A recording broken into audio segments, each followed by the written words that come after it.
Hello students, welcome to our Don Bosco School. Myself Sanjeev Kumar Pathak. So basically आज हम क्या करेंगे कि रिवीजन टाइप का एक क्रैश कोर्स टाइप के हर चैप्टर्स को कोशिश किया जाएगा कि 1 से 2 लेक्चर में ख़त्म किया जाए. रिवीजन के पर्पज से इसको किया जा रहा है. चीज़ों को कंबाइन और इम्पॉर्टेंट चीज़ों को लेकर इसमें चला जाएगा. ठीक है. बेसिकली हम इनिशिएट कर रहे हैं केमिस्ट्री क्लास 12 का लेक्चर और उसमें चैप्टर कौन सा डिस्कस करने जा रहे हैं, दैट इज़ सोल्यूशन. तो बेसिकली अगर हम सोल्यूशन से स्टार्ट करें, सोल्यूशन, तो फर्स्ट थिंग तो यही होता है कि what is the solution. Solution होता क्या है? तो नॉर्मली अगर हम डिस्कस करें तो solution is a homogeneous mixture. ये क्या होता है? होमोजेनस मिक्सचर होता है. तो फर्स्ट थिंग तो यही होगी कि what is the solution. Solution is a homogeneous mixture. और ये जो होमोजेनस मिक्सचर होता है, होमोजेनस मिक्सचर ऐसा मिक्सचर होता है जिसमें सल्यूट का कैसा डिस्ट्रीब्यूशन होता है?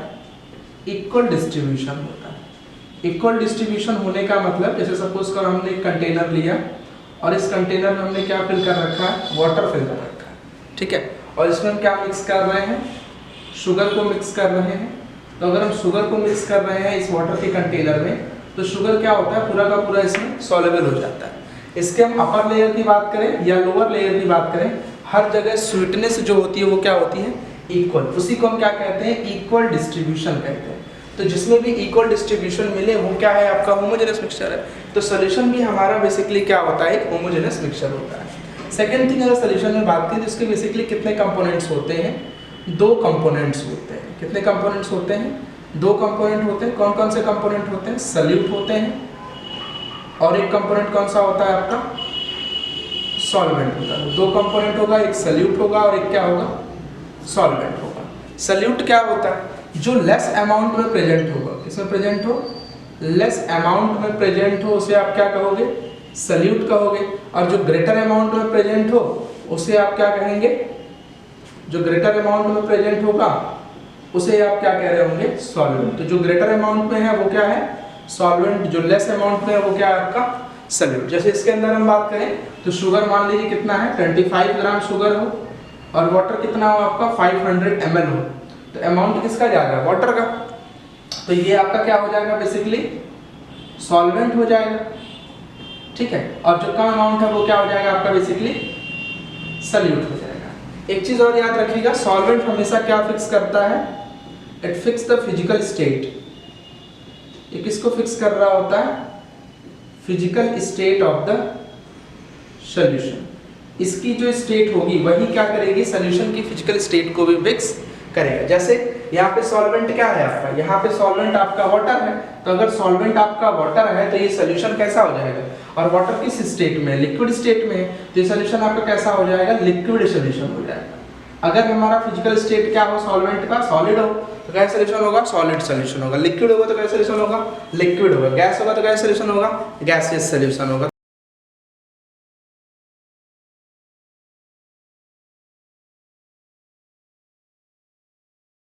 तो बेसिकली सॉल्वेंट जो होता है वो क्या करता है? सॉल्यूशन के फिजिकल स्टेट को फिक्स कर रहा होता है. दूसरी चीज अगर हम बात करें तो इसमें सबसे इंपॉर्टेंट थिंग जो है उसमें हम किसकी बात करेंगे? कंसंट्रेशन टर्म की बात करेंगे. किसकी बात करेंगे? Concentration term. कुछ चीजें और भी हैं जैसे आपका टाइप ऑफ सोल्यूशन. सोल्यूशन कितने टाइप का होता है? जैसे आप जानते होंगे, बहुत इजी सी चीजें हैं. सोल्यूशन कितने टाइप का होता है? सोल्यूशन के टाइप की अगर हम लोग बात कर लें तो सोल्यूशन के टाइप में बेसिकली अगर हम बात करेंगे इसके कंपोनेंट के बेसिस पे, तो अगर 2 कंपोनेंट है तो सॉल्यूशन कैसा होगा? बाइनरी सॉल्यूशन होगा. अगर 3 कंपोनेंट है सॉल्यूशन कैसा होगा? टर्शियरी सॉल्यूशन होगा. 4 है तो कैसा सॉल्यूशन होगा? क्वाड्री सॉल्यूशन होगा. ये तो कंपोनेंट के. अगर सॉल्वेंट हमारा वाटर है तो कैसा सॉल्यूशन हो गया? एक्वस सॉल्यूशन हो गया. वाटर नहीं है तो सॉल्यूशन कैसा हो गया? नॉन एक्वस सॉल्यूशन हो गया. उसके बाद आपके 9 टाइप बनते हैं किसके बेसिस पे? On the physical state of solute and solvent. उसके बेसिस बनते हैं. एनसीईआरटी में आप उसका चार्ट देख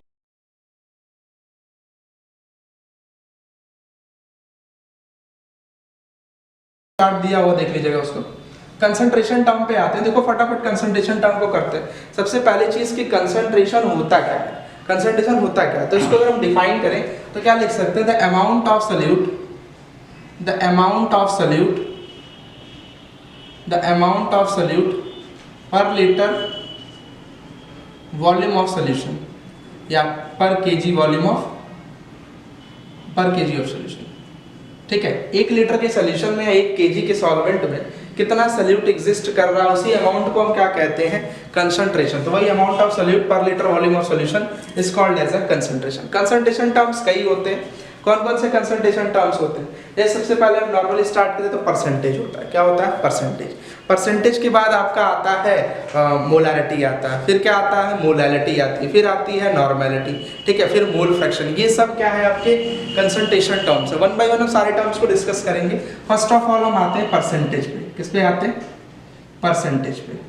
परसेंटेज क्या होता है? देखो परसेंटेज क्या है, कितना पार्ट सल्यूट का है, ठीक है, जो सॉल्यूशन आप बना रहे हो 100% पार्ट में 100% जो पार्ट है, इस 100% पार्ट में कितना पार्ट सल्यूट का है, वही क्या कहलाएगा आपका परसेंटेज। कई टाइप के होते हैं, परसेंटेज बाई मास होता है, परसेंटेज बाई वॉल्यूम होता है, परसेंटेज मास अपॉन वॉल्यूम होता है। तो 3 टर्म्स परसेंटेज के हम लोग पढ़ेंगे। पहला कंसंट्रेशन टर्म परसेंटेज है, इसके 3 टर्म्स हम पढ़ेंगे। कौन कौन से होगा? पहला होगा percentage by mass, percentage by मास, दूसरा होगा परसेंटेज बाई वॉल्यूम, और तीसरा होगा percentage mass upon volume, percentage mass upon volume. इसको सिंबॉलिक रिप्रेजेंटेशन क्या होता है? देखो मास की बात कर रहा है। अच्छा एक चीज और याद रखो, जब भी हम कंसंट्रेशन टर्म्स की बात करेंगे, किसकी बात करेंगे? कंसंट्रेशन, चाहे वो कोई भी कंसंट्रेशन टर्म हो, सभी कंसंट्रेशन में जो सल्यूट का अमाउंट होता है वो हमेशा कहाँ होता है? न्यूमरेटर में होता है। कहाँ पे होता है? न्यूमरेटर में। और जो सॉल्वेंट का अमाउंट होता है, या कह सकते हो जो सोल्यूशन का अमाउंट होता है, वो हमेशा कहाँ होता है? डिनोमिनेटर। इसको फिक्स रखिएगा, हर जगह यूज होगा, ठीक है, याद रखिएगा। मैथमेटिकल एक्सप्रेशन लिखने में बहुत इजी हो जाता है कि कंसंट्रेशन टर्म अगर सल्यूट का है, ठीक है, सल्यूट का कंसंट्रेशन टर्म है, तो अगर सल्यूट का अमाउंट रख रहे हैं तो न्यूमरेटर, सॉल्वेंट रख रहे हैं तो डिनोमिनेटर। अब आ जाओ कंसंट्रेशन टर्म परसेंटेज बाई मास। ध्यान से देखो, मास की बात की जा रही है तो इसको हम किससे रिप्रेजेंट करते हैं? मास मतलब कि वेट, W बाई डब्लू। ये W बाई डब्लू क्या शो करता है आपको? ये शो करता है सल्यूट का भी हम क्या लेंगे? मास लेंगे, और सॉल्वेंट या सोल्यूशन का भी क्या लेंगे? हम मास लेंगे। परसेंटेज बाई वॉल्यूम में क्या होता है? V by V%। V by V मतलब क्या? सल्यूट हो या सोल्यूशन, दोनों को हम क्या लेते हैं? वॉल्यूम लेते हैं, ठीक है। और तीसरा क्या है? मास अपॉन वॉल्यूम, मतलब आप सल्यूट का मास लेंगे और पूरे सोल्यूशन का हम क्या ले रहे होंगे? वॉल्यूम ले रहे होंगे, ठीक है। अब हम फॉर्मूला देखते हैं। सबसे पहली चीज, परसेंटेज बाई मास होता क्या है, इसको समझेंगे। देखो परसेंटेज बाई मास की हम बात करें, पहला एक्सप्रेशन, तो क्या होता है? इसको हम डिफाइन कैसे कर सकते हैं? परसेंटेज बाई मास क्या होता है? It is defined as the mass of solute in 100 gram of solution. 100 gram के सोल्यूशन में कितना मास सल्यूट का है, उसी को हम क्या कहते हैं? परसेंटेज बाई मास कहते हैं। तो यहाँ पे आ जाइए, W बाई डब्लू मतलब percentage by mass is equals to क्या हो जाएगा बताओ? Mass of solute. क्या हो जाएगा? मास ऑफ सल्यूट, सल्यूट का mass divide by volume of, sorry mass ही रहेगा, वॉल्यूम नहीं रहेगा, मास ऑफ सॉल्यूशन इन 100 ग्राम। किसमें बात करेंगे हम? 100 ग्राम।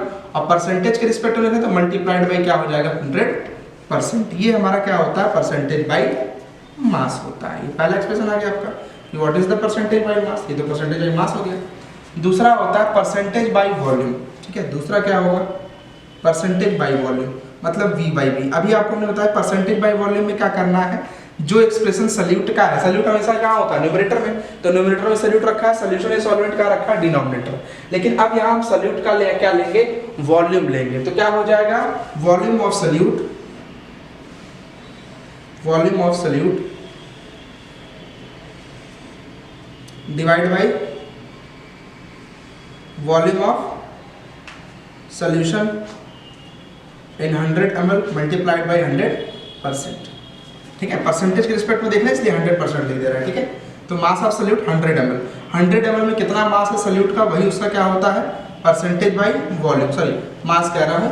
100 ml में कितना वॉल्यूम है सल्यूट का, उसी को हम क्या कहते हैं? परसेंटेज बाई वॉल्यूम कहते हैं। तीसरा टर्म जो आपका होता है परसेंटेज मास अपॉन वॉल्यूम।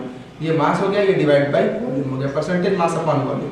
ये क्या होता है? That is equals to mass of solute, mass of solute divide by volume of solution in 100 ml multiplied by 100%। ये क्या हो जाएगा, परसेंटेज मास अपॉन वॉल्यूम। ठीक है, तो ये होता है आपका परसेंटेज मास अपॉन वॉल्यूम, या पूरा परसेंटेज ये हो गया, percentage by mass, percentage by volume, percentage mass upon volume. ये 3 टर्म्स आपके हो गए। ठीक है, तो पहला परसेंटेज टर्म हो गया, इसका स्क्रीनशॉट ले लीजिए। फिर हम लोग नेक्स्ट स्टार्ट करते हैं molarity.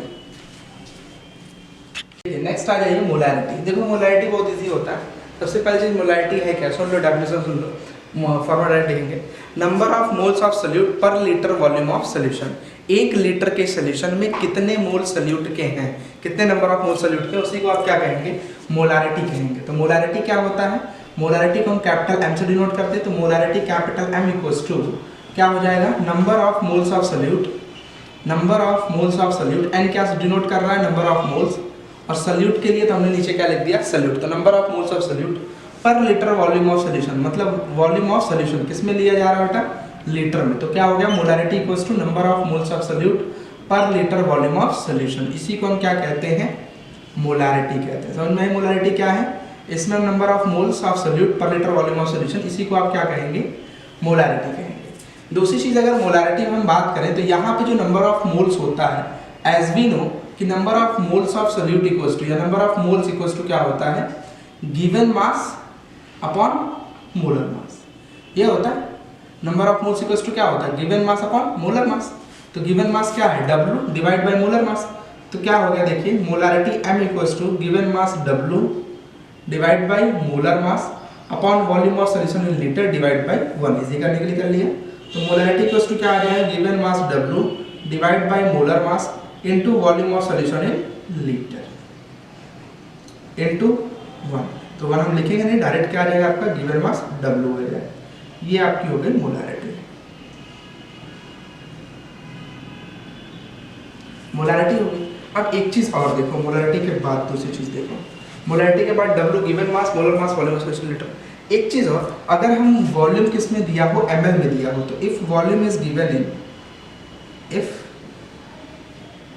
Volume is given in ml, अगर वॉल्यूम किस में दे दे, ml में दे दे, तो ml में दे देगा तो क्या करेंगे, देखिए कुछ खास नहीं करना हमको। अगर ml में दे देगा तो हम क्या करते हैं, डिवाइड बाय वॉल्यूम को 1000 से डिवाइड कर देते हैं। तो molarity equals to given mass W divide by molar mass M, volume of solution in ml है तो इसको 1000 से हम क्या कर देंगे, डिवाइड कर देंगे। तो ऊपर चला जाएगा एक्सप्रेशन। तो मोलैरिटी इक्वल्स टू क्या आ जाएगा, W divide by molar mass into given mass into 1000, ऊपर चला गया पूरा, ये 1000 ऊपर चला गया है, क्या आ जाएगा, वॉल्यूम ऑफ सॉल्यूशन और molar mass into volume of solution. ये आपका क्या आ जाएगा, मोलैरिटी। अगर वॉल्यूम किस में दिया हो, ml में दिया हो, उस टाइम पे क्या होगा, उस टाइम पे ये फॉर्मूला है। चलिए इसके आगे चलते हैं। मोलैरिटी हो गई आपकी। मोलैरिटी के बाद हम लोग फर्दर आते हैं। मोलैरिटी तो आपकी खत्म हो गई, चलो अच्छी बात है। तो मोलैरिटी केस में होगी। अच्छा एक चीज और देखो, इसका यूनिट क्या होगी, नंबर ऑफ मोल हम क्या लेंगे, मोल्स में लेंगे, और डिवाइड बाय क्या है, वॉल्यूम है। तो हम क्या वॉल्यूम किस में ले रहे हैं, लीटर में। तो आपकी यूनिट क्या आ जाएगी, मोल पर लीटर। तो ये हो गई मोलैरिटी। मोलैरिटी के बाद तीसरा टर्म आते हैं मोलैलिटी। क्या आते हैं, मोलैलिटी, मोलैलिटी, मोलैलिटी। देखो मोलैलिटी को हम किससे डिनोट करते हैं, स्मॉल m से डिनोट करते हैं। किससे डिनोट कर रहे होते हैं, स्मॉल m। और डिफरेंस क्या है यहाँ पे भी हम क्या लेंगे, number of moles of solute in 1 kg solvent. किस में लेते हैं, 1 kg सॉल्वेंट में लेते हैं, उसी को हम क्या कहते हैं, मोलैलिटी कहते हैं। तो इसको स्मॉल m से डिनोट करते हैं। तो molality small m equals to number of moles of solute divide by weight in kg में दे रहे होते हैं। ये क्या हो जाती है, आपकी मोलैलिटी हो जाती है। ये क्या हो गई, मोलैलिटी हो गई, मोलैलिटी हो गई। अब number of moles of solute क्या है, देखो number of moles of solute को हम किससे डिनोट करते हैं, n से डिनोट कर रहे हैं ना। तो n इक्वल्स टू क्या होता है, अभी पता है, गिवन मास अपॉन मोलर मास। पुट कर दो यहाँ पे।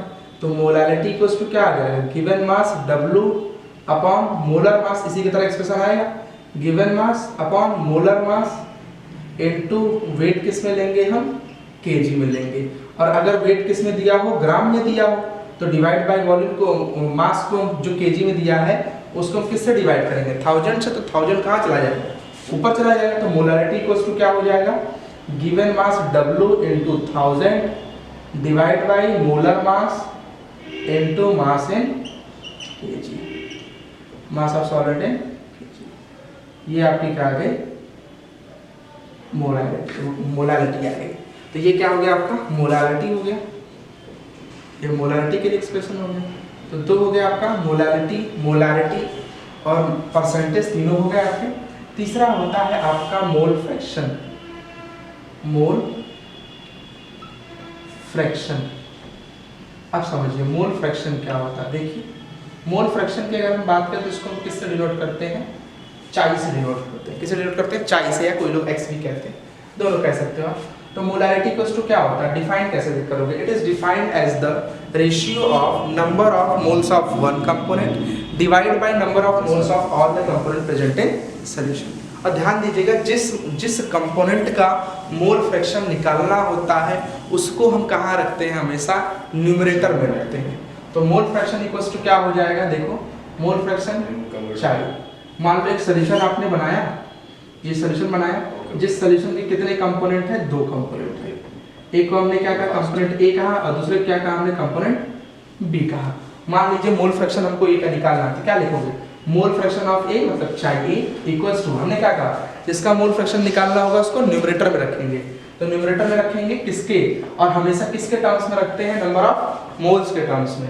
तो क्या लिखेंगे, number of moles of A divide by, क्या कहा हमने, number of moles of component A divide by all the component. तो दो ही कंपोनेंट है ना भाई, तो क्या हो जाएगा, total number of moles equals to क्या हो जाएगा, Na प्लस Nb, यही हो जाएगा अपना।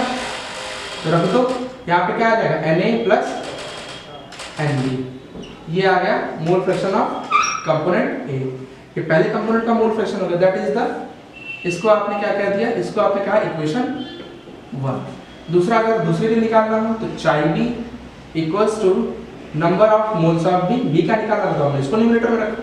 फिर टोटल नंबर ऑफ मोल तो Na प्लस Nb, ये क्या हो गया, mole fraction of component B हो गया। समझ में बात। तो अपने को दो इक्वेशन मिल गए हैं, इक्वेशन नंबर 1 और इक्वेशन नंबर 2। तो हम क्या करेंगे, दोनों इक्वेशंस को ऐड करेंगे, तो एक कंक्लूजन ड्रॉ होगा। देखो by adding equation 1 and 2, equation 1 and equation 2 को हम क्या करने जा रहे हैं, ऐड करने जा रहे हैं। तो ऐड करेंगे तो पहले लेफ्ट हैंड साइड हम लोग ऐड करेंगे, फिर राइट हैंड साइड। तो लेफ्ट हैंड साइड क्या है, xa प्लस xb मतलब चाई a प्लस चाई b, तो चाई a plus chi b equals to क्या मिलेगा अपने को, Na divide by Na plus Nb plus Nb divide by Na plus Nb। Equation number 2 तो ये था।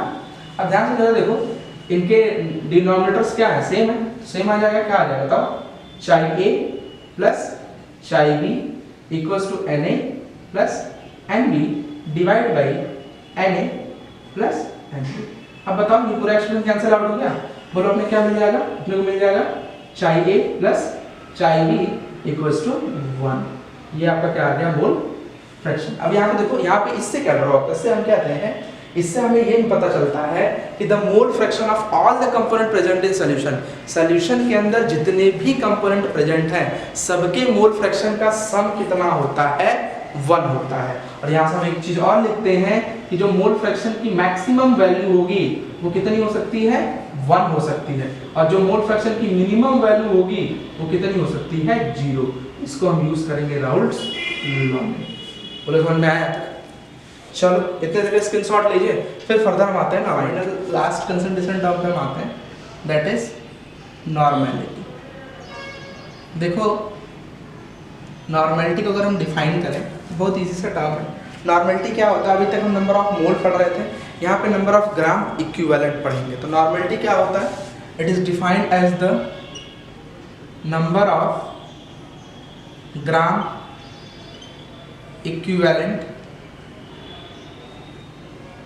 per liter is defined as the number of gram equivalent per liter volume of solution is called normality। उसको हम क्या कहते हैं, normality कहते हैं। नॉर्मेलिटी याद रखिएगा, नंबर ऑफ ग्राम इक्विवेलेंट पर litre volume of solution. Her litre से 1 लीटर के सोल्यूशन में कितने ग्राम इक्विवेलेंट है, उसी को हम क्या कहते हैं, नॉर्मेलिटी कहते हैं। और इसको हम डिफाइन किससे करते हैं, डिनोट किससे करते हैं, एन से। तो बताओ नॉर्मेलिटी इक्वल्स टू क्या हो जाएगा, normality capital N equals to हो जाएगा number of moles of solute, number of moles of solute, sorry number of gram equivalent, number of gram equivalent divide by volume of solution in litre, ये हो जाएगा। अब अगर हम जानते हैं as we know number of gram equivalent equals to क्या होता है, number of gram equivalent equals to होगा given mass upon equivalent mass, given mass upon equivalent mass. Gram equivalent equals to क्या होता है, given mass upon equivalent mass होता है। ठीक, गिवन मास क्या है, given mass upon equivalent mass. तो यहाँ पे रख दीजिए normality n equals to given mass upon equivalent mass divide by volume of solution in litre divide by 1।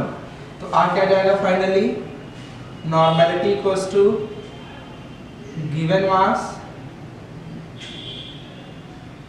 Mass upon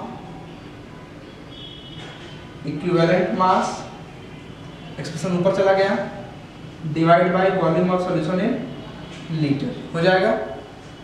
अब यहाँ पे एक टर्म आता है कि what is the equivalent mass, कि इक्विवेलेंट मास क्या है। तो इक्विवेलेंट मास आप याद रखिएगा, यहाँ से निकाल सकते हैं। इक्विवेलेंट मास इक्वल्स टू क्या होता है, इक्विवेलेंट मास इक्वल्स टू होता है molecular mass upon N factor.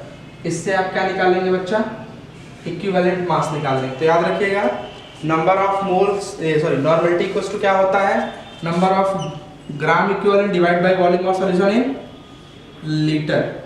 ये क्या हो जाएगा आपका, दैट इज नॉर्मेलिटी। ये क्या हो जाएगा आपका, नॉर्मेलिटी। और नॉर्मेलिटी में हमने क्या कहा, ग्राम इक्विवेलेंट क्या है, तो उसको याद रखिए गिवन मास अपॉन इक्विवेलेंट मास रख के आप इक्विवेलेंट ग्राम इक्विवेलेंट निकाल के आप पुट कर सकते हैं। अब आया इक्विवेलेंट मास, तो इक्विवेलेंट मास क्या है, तो molecular mass upon N factor. N factor क्या होता है, देखो एन फैक्टर की अगर हम बात करें तो एन फैक्टर जो होता है ये किस पे डिपेंड करता है, नेचर ऑफ सॉल्यूट पे डिपेंड करता है। सॉल्यूट का नेचर कैसा है इस बात पे डिपेंड करता है। देखिए सॉल्यूट आपका क्या हो सकता है, दैट में भी एसिड। सॉल्यूट क्या हो सकता है आपका, एसिड हो सकता है, बेस हो सकता है और सॉल्ट हो सकता है। अगर एसिड होता है तो हम क्या निकालते हैं, बेसिसिटी निकालते हैं। क्या निकालते हैं, बेसिसिटी निकालते हैं। और बेसिसिटी क्या होता है, that is equals to number of H plus ion. कितने H प्लस आयन मिल रहे हैं वही क्या होगा, बेसिसिटी होगा उसकी। ठीक है, और यही किसके बराबर होता है, एन फैक्टर के बराबर होता है। जैसे मान लो हमने कहा फॉर एग्जांपल H2SO4, तो H2SO4 को अगर आप तोड़ेंगे तो कितना H प्लस मिलेगा, 2H प्लस मिलेगा और SO4 डबल माइनस मिलेगा। तो एन फैक्टर की वैल्यू कितनी हो जाएगी, 2 हो जाएगी। समझ में आ रही बात। बेस के केस में क्या निकालते हैं, एसिडिटी निकालते हैं। क्या निकालते हैं, एसिडिटी। एसिडिटी किसके बराबर होता है, number of OH minus ion. कितने OH माइनस आयन है, यही क्या होता है इसका एसिडिटी होता है। तो एसिडिटी क्या हो जाएगा, जैसे मान लो हमने सोडियम हाइड्रोक्साइड लिया, तो सोडियम हाइड्रोक्साइड को तोड़ो तो क्या मिलेगा, Na प्लस मिलेगा और OH माइनस। कितना OH माइनस मिला, 1। तो इसके लिए एन फैक्टर की वैल्यू कितनी हो गई, 1 हो गई। सॉल्ट के केस में हम क्या देखते हैं, सॉल्ट के केस में देखते हैं नंबर ऑफ कैटायन और एनायन, दोनों में से एक की बात करते हैं, या तो कैटायन की बात करें या तो एनायन की बात करें। जैसे मान लीजिए फॉर एग्जांपल अगर हम देखें NaCl, अगर आप तोड़ेंगे तो क्या मिलेगा, एक Na प्लस मिलेगा और एक Cl माइनस, एक कैटायन मिला और एक एनायन मिला। तो एन फैक्टर की वैल्यू कितनी हो जाएगी इसकी, 1। चाहे आप कैटायन देखो चाहे आप एनायन। एक चीज देखो, साइन का हम यूज नहीं करेंगे हम यहाँ पे, ठीक है। चलिए, तो ये क्या हो गया आपका एन फैक्टर। तो ये आपकी नॉर्मेलिटी भी खत्म हो गई, खत्म किया था। आज हम सॉल्युबिलिटी स्टार्ट करेंगे। देखो पहले समझो सॉल्युबिलिटी है क्या। एक स्पेसिफिक अमाउंट ऑफ सॉल्वेंट में ज़्यादा से ज़्यादा कितना सल्यूट सॉल्युबल हो रहा है, कितना ज़्यादा से ज़्यादा सल्यूट घुल जा रहा है, उसी को हम क्या कहते हैं, सॉल्युबिलिटी कहते हैं। जैसे मान लो अगर हम बात करें कि मान लो हम कह रहे हैं कि आपका कोई एक सोल्यूशन एग्जिस्ट कर रहा है, मान लो कोई एक सोल्यूशन एग्जिस्ट कर रहा है, ये एक सोल्यूशन एग्जिस्ट कर रहा है, और इस सोल्यूशन में कुछ फिक्स अमाउंट ऑफ वॉल्यूम होगा, सोल्यूशन है और इसका वॉल्यूम कितना है, मान लीजिए 100 ml, और इस 100 ml में 25 ग्राम जब हम शुगर डाल रहे हैं, कितना ग्राम शुगर डाल रहे हैं, 25 ग्राम डाल रहे हैं, तो ये कहाँ चला जा रहा है, ये क्या है, सोल्यूशन बन रहा है, सैचुरेटेड सोल्यूशन बन रहा है। सैचुरेटेड सोल्यूशन क्या होता है, ऐसा सोल्यूशन होता है जैसा सोल्यूशन होता है जिसमें जितना सल्यूट सॉल्युबल हुआ उसके बाद सल्यूट सॉल्युबल होना क्या हो जाए, बंद हो जाए। मतलब ये क्या अटेन कर चुका होता है, डायनेमिक इक्विलिब्रियम अटेन कर चुका होता है। डायनेमिक इक्विलिब्रियम को अटेन कर चुका होता है। डायनेमिक इक्विलिब्रियम क्या होता है, वो कंडीशन होती है जिस पे रेट ऑफ डिसोल्यूशन, क्या rate of dissolution is become equal to rate of crystallization, rate of crystallization, rate of dissolution किसके बराबर हो जाता है, रेट ऑफ क्रिस्टलाइजेशन के बराबर हो जाता है। उस पॉइंट को हम क्या कहते हैं, उस कंडीशन को हम क्या कहते हैं, डायनामिक इक्विलिब्रियम, और उस टाइप के सोल्यूशन को हम क्या कहते हैं, सैचुरेटेड सोल्यूशन। लेकिन ये इसमें क्या होना चाहिए, वॉल्यूम फिक्स होना चाहिए, टेम्परेचर क्या होना चाहिए, फिक्स होना चाहिए, और प्रेशर क्या होना चाहिए, फिक्स होना चाहिए। ये वेरी नहीं करना चाहिए, क्योंकि इसके वेरी करने से जो आपका क्या कह सकते हैं कि सॉल्युबिलिटी है वो क्या हो सकती है, चेंज हो सकती है। ठीक, अगर मान लीजिए हमने कहा 25 ग्राम शुगर डालने पर ये सोल्यूशन सैचुरेट कर जा रहा है, तो अगर इससे कम हम शुगर डाल रहे हैं, मान लीजिए इसी 100 ml में हमने कितने शुगर को डिसॉल्व किया है, इसी 100 ml में मान लीजिए हमने कितने ग्राम शुगर को डिसॉल्व किया, 20 ग्राम शुगर को डिसॉल्व किया है। कितने ग्राम शुगर को डिसॉल्व किया है, 20 ग्राम शुगर को डिसॉल्व किया है। तो अगर 20 ग्राम शुगर डिसॉल्व कर रहे हैं तो ये सोल्यूशन कैसा होगा, अनसैचुरेटेड सोल्यूशन होगा। क्या सोल्यूशन होगा, अनसैचुरेटेड सोल्यूशन होगा, मतलब ये सोल्यूशन सैचुरेट नहीं किया है। और अगर हम 25 ग्राम से ज्यादा डाल दे रहे हैं, 25 ग्राम से ज्यादा मतलब मान लीजिए हमने इसमें कितना ग्राम डिसॉल्व कर दिया है, 30 ग्राम डिसॉल्व कर दिया है। कितना डिसॉल्व किया है, 30 ग्राम डिसॉल्व कर दिया है, किसमें, 100 ml के सोल्यूशन में। तो इस सोल्यूशन को हम क्या कहेंगे, सुपर सैचुरेटेड सोल्यूशन कहेंगे।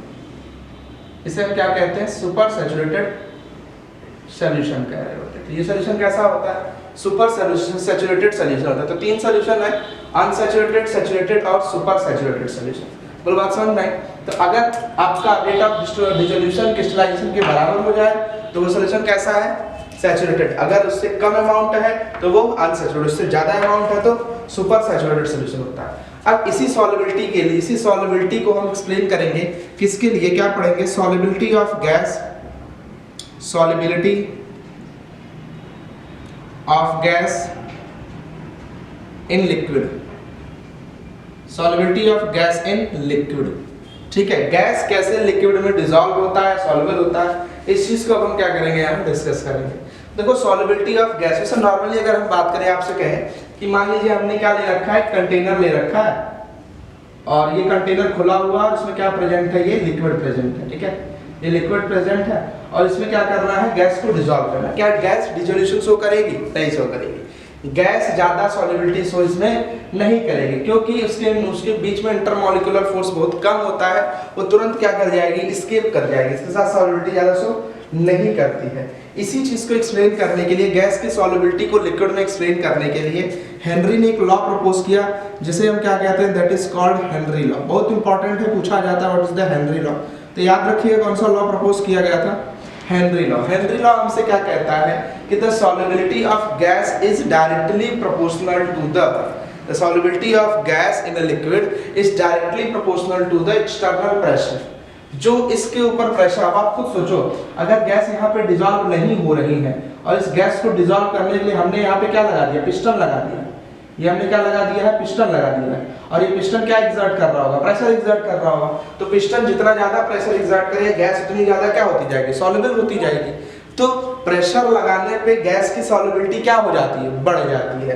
तो आप क्या कहोगे कि solubility of gas in a liquid, इनके अकॉर्डिंग क्या, according to this law, the solubility of gas the solubility of gas, solubility of gas in liquid, gas की लिक्विड में जो solubility है that is directly proportional to the pressure exerted by it, जो pressure exert हो रहा है बाहर से वो उसके क्या होता है, डायरेक्टली प्रोपोर्शनल होता है। जितना ज्यादा प्रेशर लगेगा उतना ही ज्यादा गैस की क्या होगी, सॉल्युबिलिटी होगी। जितना ज्यादा प्रेशर आप लगाएंगे उतना ही ज्यादा गैस क्या होगी, सॉल्युबल होती चली जाएगी। तो प्रेशर की क्या होती है, डायरेक्टली प्रोपोर्शनल होती है। अब एक चीज और समझिए, अगर हम प्रेशर बढ़ाएं तो गैस की सॉल्युबिलिटी हमेशा क्या होगी, बढ़ेगी। कह रहा हूं यहाँ पे प्रेशर बढ़ाने पे गैस की सॉल्युबिलिटी हमेशा क्या होगी, बढ़ेगी। तभी तो क्या है, डायरेक्टली प्रोपोर्शनल। अगर डायरेक्टली प्रोपोर्शनल है तो आप खुद सोचो, अगर प्रेशर बढ़ाएंगे तो गैस की सॉल्युबिलिटी लिक्विड में क्या होगी, बढ़ती चली जाएगी।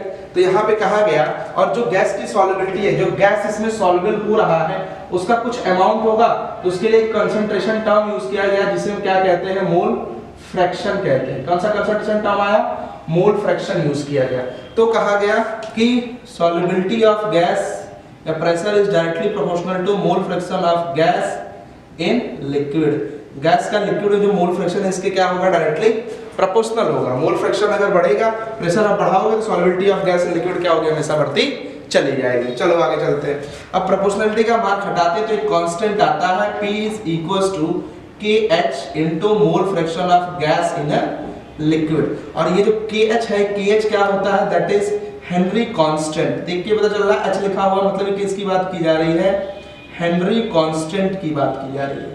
किसकी बात की जा रही है, हेनरी कांस्टेंट की बात की जा रही है। अब आप यहाँ पे ध्यान से देखो, अगर हम क्या करें, यहाँ पे हमें इक्वेशन क्या मिला है, इक्वेशन हमें मिला है P equals to KH Henry constant into mole fraction of gas in a liquid. अगर हम इसको क्या करें, y equals to mx plus c से क्या कर दें, कंपेयर कर दें। Comparing with y equals to mx plus c, किससे कंपेयर किया हमने, y equals to mx plus c से कंपेयर किया। तो बताओ y एक्सिस पे क्या गया प्रेशर, x एक्सिस पे क्या गया, मोल फ्रैक्शन ऑफ गैस। और जो इंटरसेप्ट है, इंटरसेप्ट c इक्वल्स टू क्या हो जा रहा है, 0। और जब इंटरसेप्ट 0 होता है तो ग्राफ हमेशा कैसा जाता है, स्ट्रेट लाइन जाता है फ्रॉम ओरिजिन। तो ग्राफ हमेशा कैसा जाएगा, इसका ग्राफ अगर देखा जाए तो y एक्सिस पे क्या चला गया है, प्रेशर, x एक्सिस पे क्या है, मोल fraction of gas in liquid. Intercept क्या है, 0 है, इसलिए ग्राफ कैसा जा रहा है, स्ट्रेट लाइन फ्रॉम ओरिजिन। कहां से जाएगा, कैसा जाएगा, स्ट्रेट लाइन जाएगा, स्ट्रेट लाइन फ्रॉम ओरिजिन। ठीक है, ये क्या हो जाएगा, इसका ग्राफ हो जाएगा। और एक चीज और देखो, अगर हम हेनरी कांस्टेंट की यूनिट निकालना चाहें तो आप देखो P इक्वल्स टू क्या, अगर हेनरी कांस्टेंट की यूनिट निकालनी है तो मोल फ्रैक्शन को इधर ले आओ, तो आपको क्या मिल जाएगा, KH equals to P by mole fraction of gas in a liquid. अब हम जानते हैं मोल फ्रैक्शन क्या होता है, यूनिट लेस होता है, इसकी कोई यूनिट होती नहीं है। तो जो यूनिट प्रेशर की होगी वही यूनिट किसकी हो जाएगी, हेनरी कांस्टेंट की यूनिट हो जाएगी।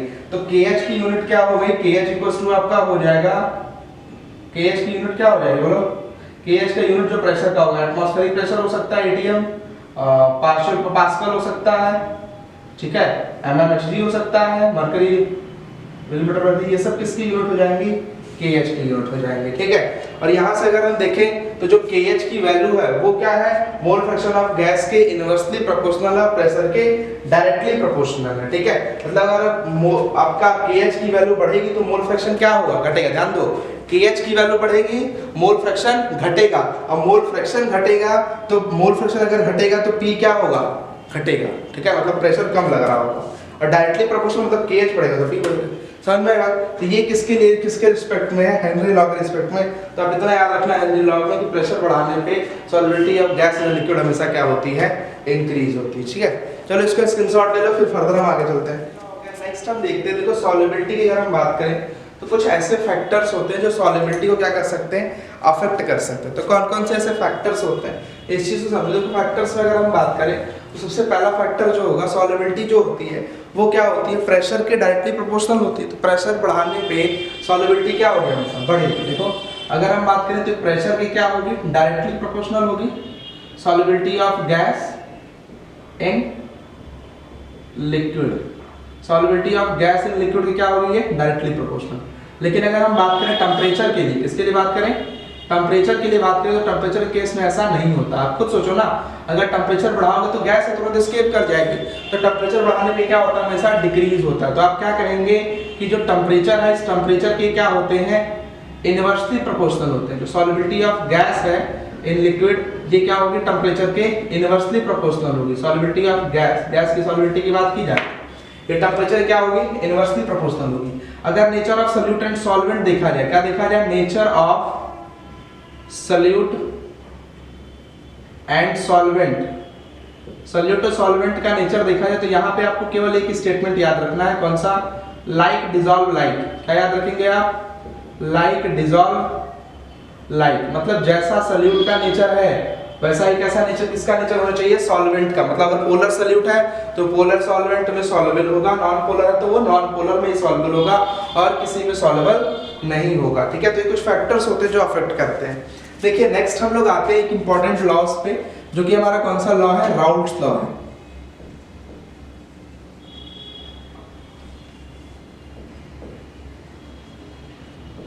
राउल्ट्स लॉ, देखिए राउल्ट्स लॉ के केस में अगर हम बात करें तो बेसिकली जो राउल्ट्स लॉ होता है, राउल्ट्स लॉ ये कहता है कि मान लीजिए हमने क्या लिया है, सबसे पहले इसमें वेपर प्रेशर का टर्म आपको आना चाहिए। ठीक है, जैसे हमने मान लीजिए यहाँ पे क्या लिया है, 2 कंटेनर लिया है और इस 2 कंटेनर में हमने क्या किया है, 2 वोलाटाइल सब्सटेंस लिया है, ये भी वोलाटाइल है, वोलाटाइल ए सब्सटेंस कुछ है, ये भी क्या है, वोलाटाइल है। ठीक है, ये क्या है, बी है। बात समझ नहीं, दोनों वोलाटाइल नेचर के हैं और वोलाटाइल इसलिए हमने कंटेनर को क्या कर रखा है, क्लोज कर रखा है। बताओ वोलाटाइल नेचर के होंगे तो इनके जो मॉलिक्यूल्स होंगे, ये मॉलिक्यूल्स क्या होंगे, वोलाटाइल मतलब क्या, वेपराइज होने की टेंडेंसी बहुत ज्यादा है। अगर वोलाटाइल नेचर के होंगे तो ये सभी मॉलिक्यूल्स क्या करेंगे, इसके वेपराइज करेंगे, और वेपराइज करेंगे तो किस में कन्वर्ट होंगे, ये वेपर के मॉलिक्यूल्स में कन्वर्ट होंगे। और वेपर के मॉलिक्यूल्स करेंगे क्या, कंटेनर के सरफेस पे क्या एग्जर्ट करेंगे, प्रेशर एग्जर्ट करेंगे। कंटेनर सरफेस पे क्या एग्जर्ट करेंगे, प्रेशर एग्जर्ट करेंगे। अगर कंटेनर के सरफेस पे प्रेशर एग्जर्ट कर रहे हैं तो इसी प्रेशर को हम क्या कहेंगे, वेपर प्रेशर कहेंगे। इस प्रेशर को हम क्या कहेंगे, वेपर प्रेशर कह रहे होंगे। समझ में आई बात, इस प्रेशर को हम क्या कहते हैं, वेपर प्रेशर। इसके लिए हमने क्या लिखा है, PA लिखा है, क्या लिखा है, सॉरी PB, ये B का है ना, तो PB। इसके लिए हमने क्या रखा है, इसके लिए हमने रखा है, इसके लिए जो वेपर प्रेशर होगा वो कितना है, PA। मान लीजिए अगर हम दोनों सॉल्यूशन को क्या कर दें, दोनों एक सॉल्यूट मान लें, सॉल्वेंट, जो ज्यादा होगा सॉल्यूट होगा, जो सॉल्वेंट होगा जो कम होगा वो सॉल्यूट होगा। दोनों को हमने AB को क्या कर दिया, मिक्स किया, और मिक्स करके हमने क्या बनाया, एक सॉल्यूशन बनाया। तो सॉल्यूशन में भी क्या, ये सॉल्यूशन बना, तो ये भी वोलेटाइल नेचर होगा ना, तो इसके मॉलिक्यूल्स क्या कर रहे होंगे, वेपराइज कर रहे होंगे, और वेपराइज कर रहे होंगे तो ये भी एक प्रेशर एग्जर्ट करेगा, जिस प्रेशर को हम क्या कहेंगे, वेपर प्रेशर। लेकिन ये किसका वेपर प्रेशर होगा, सॉल्यूशन का, इसको हम लिखेंगे PS, मतलब वेपर प्रेशर ऑफ सॉल्यूशन। ये किसका वेपर प्रेशर होगा, सॉल्यूशन का वेपर प्रेशर होगा। समझ में आ रही है बात, ये A का वेपर प्रेशर हुआ, B का, दोनों को मिक्स कर दिया, हमने क्या बना दिया, PS, मतलब सॉल्यूशन का वेपर प्रेशर आ गया। एक चीज याद रखिएगा, जो PA, जो वेपर प्रेशर ऑफ A है, ये क्या है, that is greater than vapour pressure of B। ठीक है, A का वेपर प्रेशर क्या है, B से ज्यादा है। क्यों, क्योंकि ये मोर वोलाटाइल है, इट इज मोर वोलाटाइल, और ये क्या है, दैट इज लेस वोलाटाइल। इसका वोलेटाइल नेचर कम है, इसका वोलेटाइल नेचर ज्यादा है। तो अगर वोलेटाइल नेचर ज्यादा है तो ज्यादा से ज्यादा प्राइस होगा, और ज्यादा से ज्यादा प्राइस होगा तो ज्यादा से ज्यादा क्या एग्जर्ट करेगा, वेपर प्रेशर एग्जर्ट करेगा। समझ में आ रही है। चलो अब हम इसके लिए अगर हम देखें तो राउल्ट्स लॉ हमारा कहता क्या है, राउल्ट्स लॉ ये कहता है कि जो पार्शियल प्रेशर लग रहा है, जो पार्शियल प्रेशर लग रहा है वो डायरेक्टली प्रोपोर्शनल होता है। किसके डायरेक्टली प्रोपोर्शनल होता है, इसके मोल फ्रैक्शन के। ठीक है, जैसे A है तो mole fraction of component A, mole fraction of B, इसके क्या होगा, डायरेक्टली प्रोपोर्शनल होगा। तो आप क्या लिखोगे कि जो पार्शियल प्रेशर लग रहा है, वेपर प्रेशर जो है वो क्या है, PA है, तो ये PA निकालना है, ये PA क्या होगा, that is directly proportional to mole fraction of A। ये तो A के लिए हो गया। इसी तरह अगर हम B के लिए लिखें तो ये PB is directly proportional to mole fraction of B। समझ में आई बात। अब देखो यहाँ पे अगर हम प्रोपोर्शनलिटी का मार्क हटा दें तो यहाँ पे क्या होगा, एक कांस्टेंट आएगा जिसे हम क्या कहते हैं, P नॉट A। तो क्या हो जाएगा, PA is equals to P naught A into XA। ये तो A के लिए आ गया। अब इसी तरह किसके लिए आएगा, B के लिए आएगा। देखो PB is equals to P naught B into mole fraction of B। ये आ गया, 2 आ गया, ये PA हो गया और ये क्या हो गया, AB हो गया। अब इसके आगे हम चले तो P अगर हमें सॉल्यूशन का निकालना है तो इन्हीं दोनों से तो मिलके बना है सॉल्यूशन का, दोनों को मिक्स कर दे, दोनों का वेपर प्रेशर अगर हम जोड़ दे तो हमें सॉल्यूशन का मिल जाएगा। तो PS इक्वल्स टू क्या मिलेगा, देखो सॉल्यूशन के प्रेशर की बात की जाए तो PS इक्वल्स टू क्या हो जाएगा, PA प्लस PB हो जाएगा। तो PS equals to PA plus PB, तो PA की वैल्यू रख दो, PA की वैल्यू कितनी है, अभी हमने निकाला P naught A into XA और इसकी क्या है P naught B into XB, ले लो दोनों की वैल्यू। अब हम क्या करेंगे यहाँ पे, as we know हमने पढ़ा है कि XB इक्वल्स टू क्या होता है 1 माइनस XA, याद होगा अभी पीछे जो हमने पढ़ाया कि XA plus XB equals to क्या होता है 1, वही वाला एक्सप्रेशन है, उसको हमने उधर ले गया, हो गया। तो 1 माइनस XA आ जाएगा, तो रख दो यहाँ पे। PS इक्वल्स टू क्या होगा P naught A into XA plus P naught B, ध्यान दीजिएगा XB की जगह क्या हो गया 1 माइनस XA हो गया, मल्टीप्लाई कर दो तो PS इक्वल्स टू क्या आ जाएगा P naught A into XA plus P naught B minus P naught B into XA आ जाएगा। आगे नहीं आ गया। अब यहां से हमें क्या करना है, देखो इसको इधर ले आओ, ठीक है, कॉमन इसको इधर ले आओ पहले।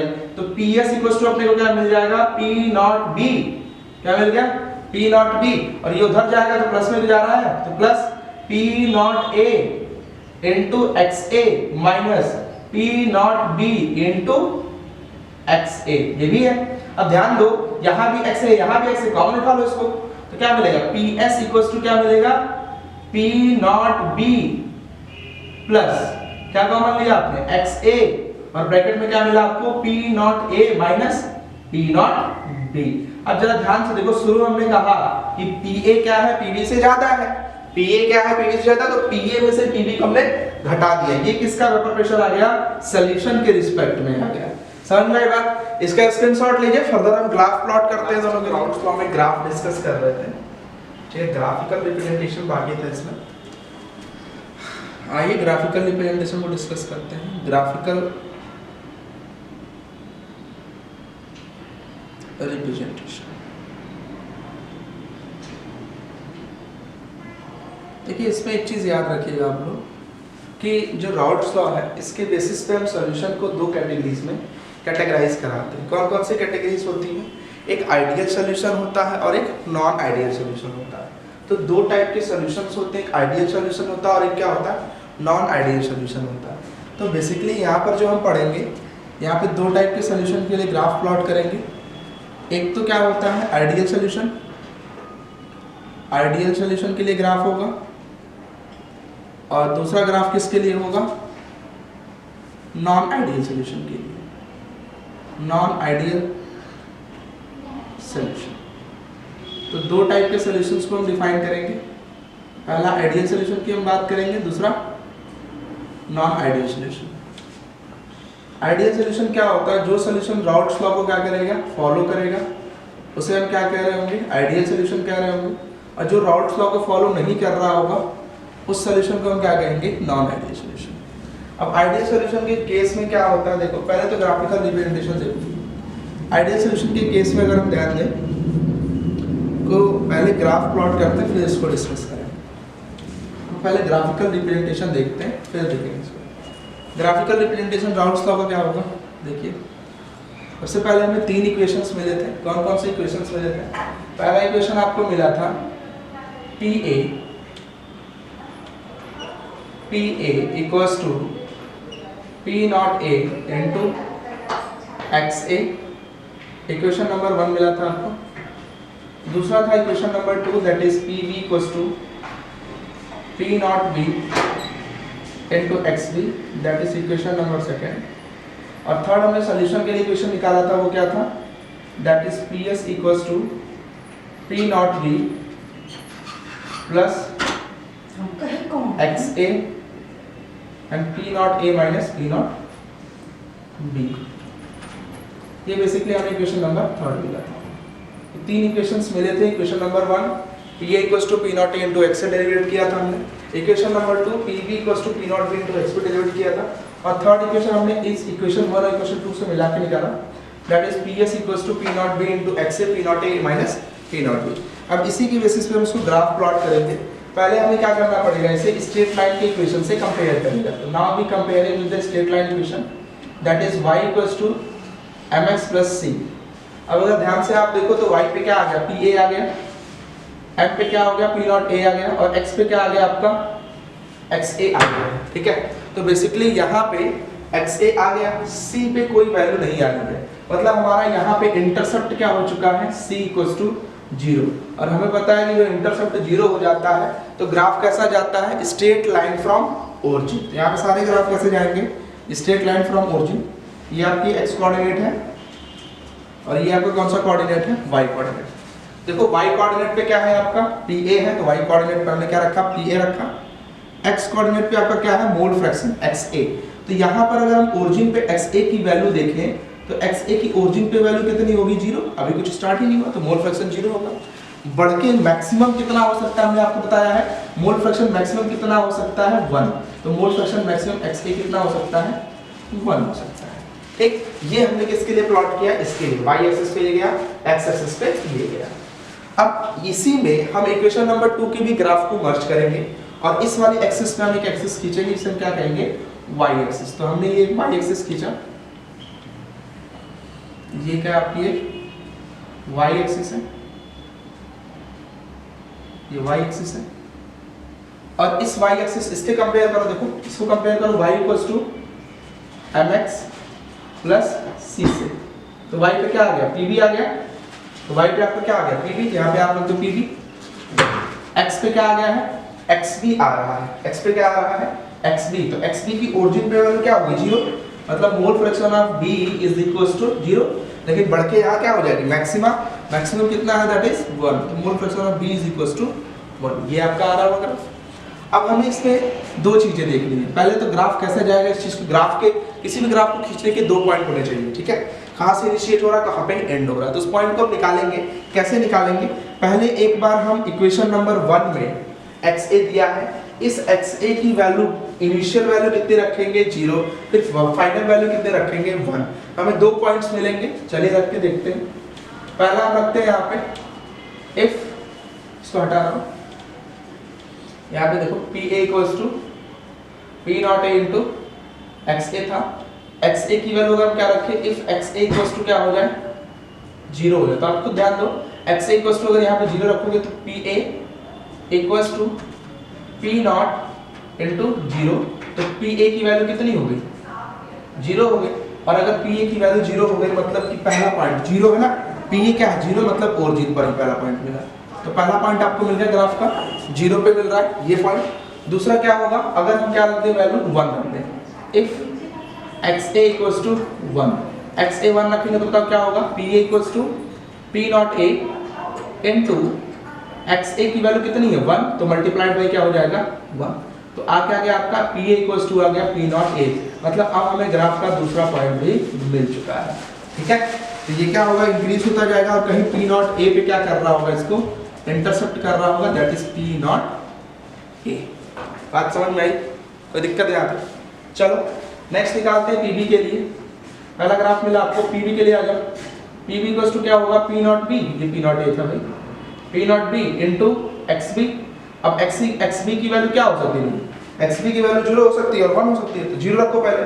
तो XB की वैल्यू अगर रखोगे 0, XB इक्वल्स टू 0 रख देंगे हम लोग, तो क्या आएगा बताओ, PB equals to P naught B into क्या रहेगा, 0। तो PB इक्वल्स टू क्या आ जाएगा आपका, 0। तो PB की वैल्यू कितनी आ गई, 0। मतलब पहला पॉइंट मिल गया आपको, PB इक्वल्स टू 0, ये अब दूसरा देखो, अगर हम क्या रख दें, वैल्यू 1 रख दें, इफ XB इक्वल्स टू क्या हो जाए आपका, 1 हो जाए, तो क्या हो जाएगा, PB equals to P naught B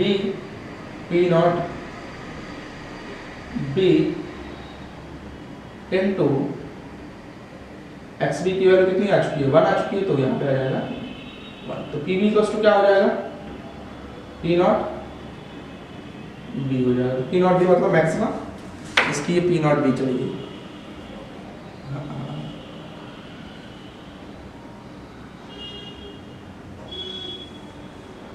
ये कौन सा पॉइंट आ गया, दैट इज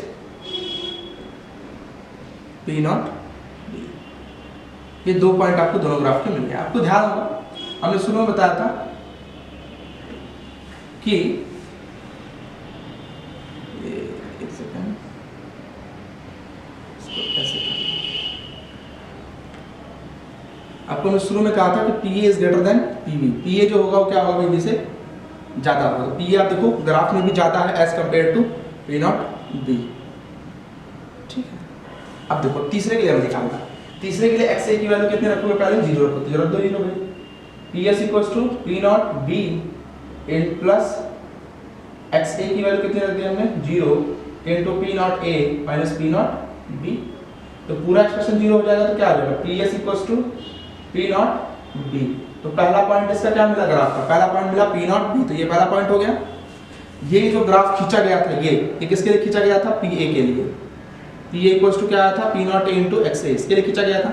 ये ग्राफ जो खींचा गया किसके लिए खींचा गया, पी बी के लिए। P B equals to P naught B into X B के लिए। अब ये जो ग्राफ खींच रहा है हम लोग, ये पी एस पहला पॉइंट मिला।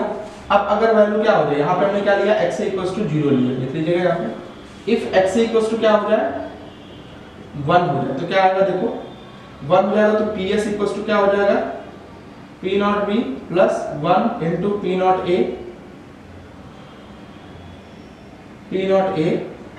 माइनस पी नॉट बी आ जाएगा। और 1 से मल्टीप्लाई कर दो, देखो क्या आ गया, पी एस इक्वल्स टू क्या आ जाएगा, P naught B plus P naught A minus P naught B.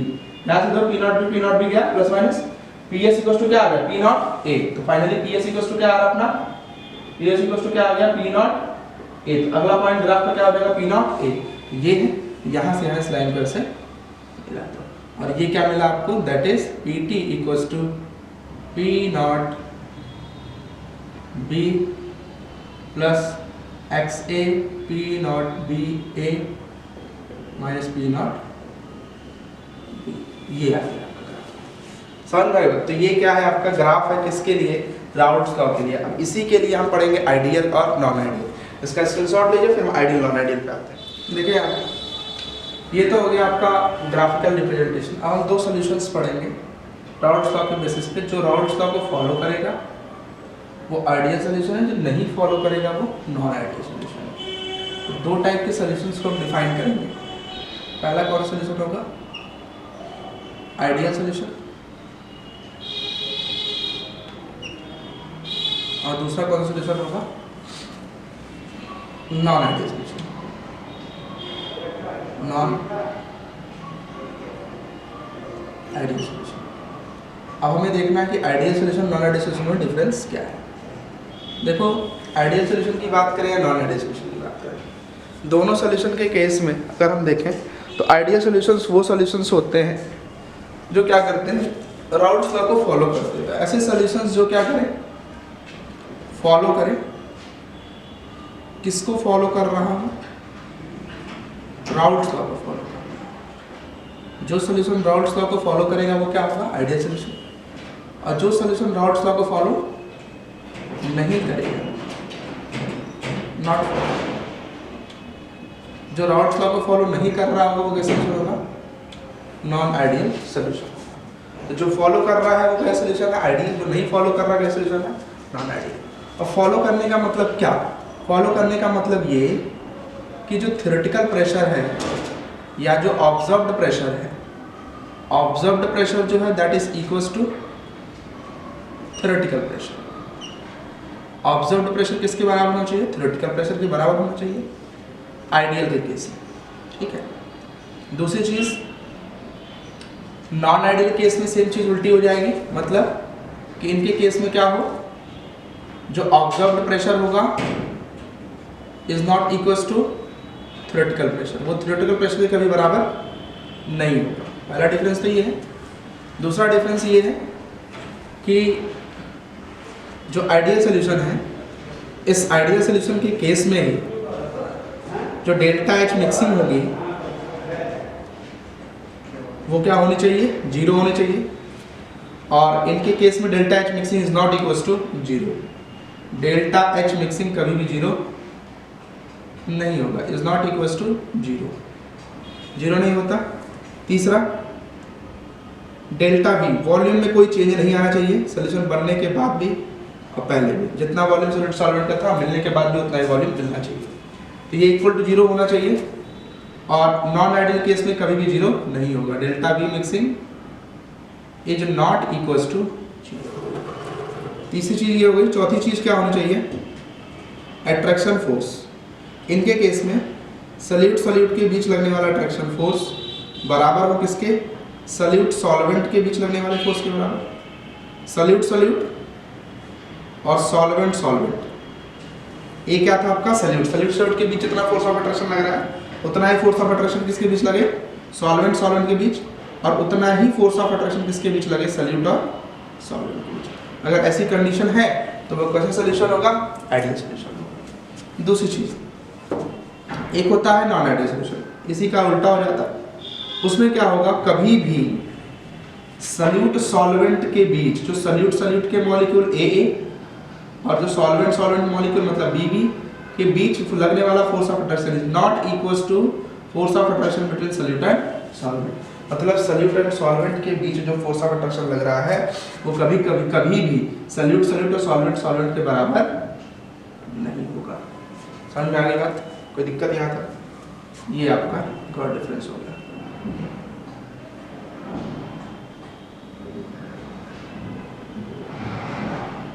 ठीक है, ये हो गया। अब देखो इनके केस में ये चीज है, आइडियल सॉल्यूशन को जो हमने ग्राफिकल रिप्रेजेंटेशन अभी देखा वो आइडियल सॉल्यूशन में था। अब देखो नॉन आइडियल सॉल्यूशन जो होते हैं दो टाइप के होते हैं। कितने टाइप के होते हैं? दो टाइप के होते हैं। कौन कौन से होंगे? दो टाइप का डिविएशन शो करते हैं। एक होता है पॉजिटिव डिविएशन और एक होता है नेगेटिव डिविएशन। दो टाइप का डिविएशन, एक पॉजिटिव डिविएशन और एक क्या है? Negative deviation. पॉजिटिव डिविएशन क्या होता है, नेगेटिव डिविएशन क्या होता है, इसको समझते हैं। देखो पॉजिटिव डिविएशन की अगर हम बात करें तो पॉजिटिव डिविएशन के केस में कुछ चीजें होती हैं। सबसे पहली चीज क्या होनी चाहिए? सारी वैल्यूज पॉजिटिव। पॉजिटिव कब होगी? जब 0 से क्या होगी? ज्यादा होगी। मतलब इनके केस में देखो जो ऑब्जर्व्ड प्रेशर है ये क्या होता है? Greater than theoretical pressure. तो थ्योरेटिकल प्रेशर से ज्यादा होना चाहिए। दूसरी चीज डेल्टा H मिक्सिंग की वैल्यू क्या होनी चाहिए? ग्रेटर देन 0 होना चाहिए। डेल्टा चेंज इन वॉल्यूम क्या होना चाहिए? ग्रेटर देन 0 होना चाहिए। वॉल्यूम बढ़ जाएगा। ग्रेटर देन 0 मतलब सॉल्यूशन बनाने पे वॉल्यूम बढ़ जाएगा। ठीक, और इसके साथ साथ वॉल्यूम कब बढ़ेगा? जब सॉल्यूट सॉल्वेंट सॉल्यूशन के अंदर सॉल्यूट सॉल्वेंट के बीच फोर्स ऑफ अट्रैक्शन क्या होगा? कम होगा। ठीक है, तो यहाँ पे क्या होगा? सॉल्यूट सॉल्यूट के बीच फोर्स ऑफ अट्रैक्शन जो लग रहा है और बराबर होगा किसके किसके? सॉल्वेंट सॉल्वेंट के बीच लगने वाला फोर्स ऑफ अट्रैक्शन। लेकिन इनके बीच जो फोर्स ऑफ अट्रैक्शन लग रहा है वो क्या है? ज्यादा है। किसके? ज्यादा है। लेकिन सॉल्यूट सॉल्वेंट के बीच जो फोर्स ऑफ अट्रैक्शन लगता है ये क्या होता है? लेस होता है। ठीक है, तो ये कंडीशंस अगर अप्रूव हो रही हैं तो वो डिविएशन कैसा होगा? पॉजिटिव डिविएशन होगा। ग्राफ कैसा जाएगा? अगर हम ग्राफ देखें, ग्राफ देखो आप यहाँ पे ये क्या प्लॉट कर रहे हैं? ग्राफ प्लॉट कर रहे हैं। इधर हमने क्या लिया है? PA लिया है। इधर हमने क्या लिया है? PB लिया है। यहाँ पे क्या लिया हमने? XA1। यहाँ पे XA क्या होगा?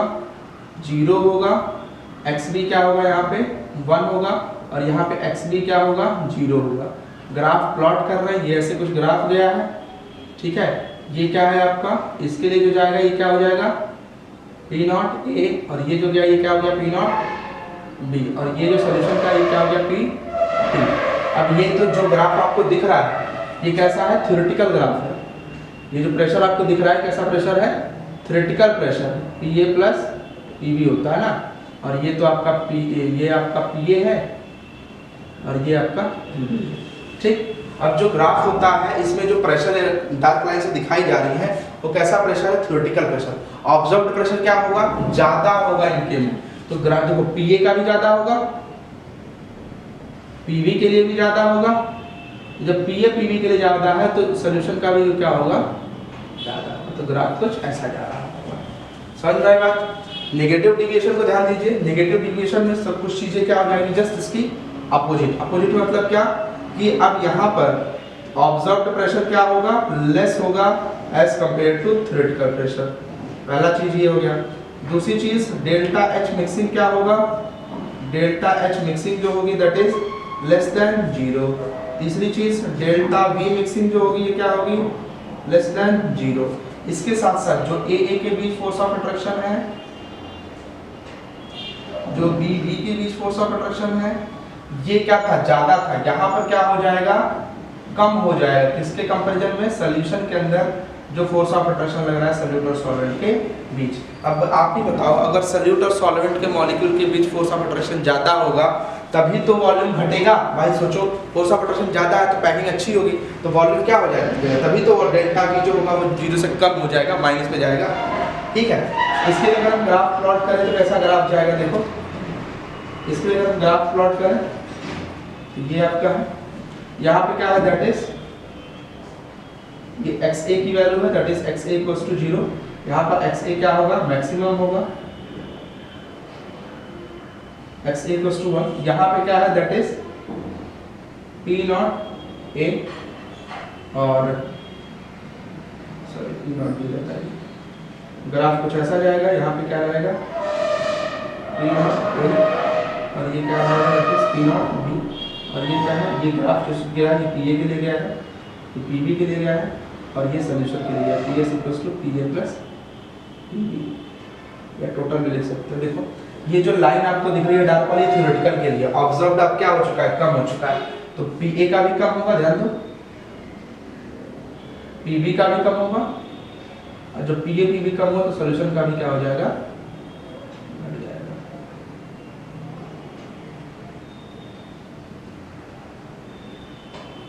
ये ऐसे ग्राफ जाता है। ठीक है, तो ये आपका क्या होता है आइडियल सॉल्यूशन के, और नॉन आइडियल सॉल्यूशन क्या है, नॉन आइडियल सॉल्यूशन में पॉजिटिव डिविएशन क्या है, नेगेटिव डिविएशन, ये सारी चीजें आपकी समराइज हो गई हैं। ठीक है, इसका स्क्रीनशॉट ले लीजिए, फिर आगे चलते हैं कोलिगेटिव प्रॉपर्टी। नेक्स्ट आते हैं हम लोग कोलिगेटिव प्रॉपर्टी, लास्ट टॉपिक है कोलिगेटिव प्रॉपर्टी। सबसे पहली चीज तो हमें यही समझना है कि what is the colligative property. Colligative property होती क्या है, देखो ध्यान से। कोलिगेटिव प्रॉपर्टी क्या होती है, ऐसी प्रॉपर्टी जो किस पे डिपेंड करे, नेचर ऑफ सॉल्यूट पे डिपेंड करे। The property which is depend upon, नहीं नेचर ऑफ सॉल्यूट नहीं, सॉरी, किस पे डिपेंड करे, अमाउंट ऑफ सॉल्यूट पे डिपेंड करे, कितना सॉल्यूट आप ऐड कर रहे हो प्योर सॉल्वेंट के अंदर, उसी को हम उसी पे डिपेंड करें क्या, कोलिगेटिव प्रॉपर्टी। तो कोलिगेटिव प्रॉपर्टीज क्या होती है, those property which is depend upon amount of solute, किस पे डिपेंड करती हैं, अमाउंट ऑफ सॉल्यूट। समझ रही बात, किस पे डिपेंड करेगी, अमाउंट ऑफ सॉल्यूट। तो कोलिगेटिव प्रॉपर्टीज क्या होती हैं, वो property which is depend upon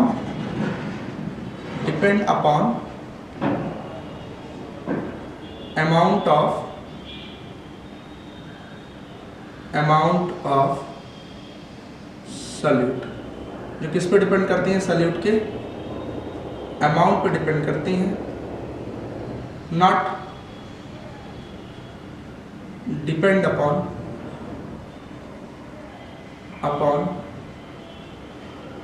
nature of solute.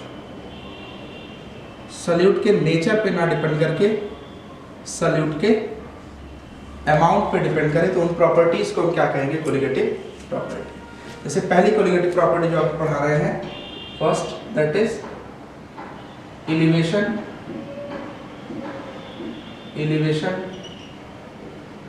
In boiling point. बात समझना है, elevation in boiling point. Elevation मतलब होता है इंक्रीजमेंट, और बॉइलिंग पॉइंट तो आप समझ रहे हो। बॉइलिंग पॉइंट क्या होता है, देखो ऐसे मान लो हमने क्या लिया कि एक ग्राफ प्लॉट कर रहे हैं, इससे समझ में आएंगी सारी चीजें।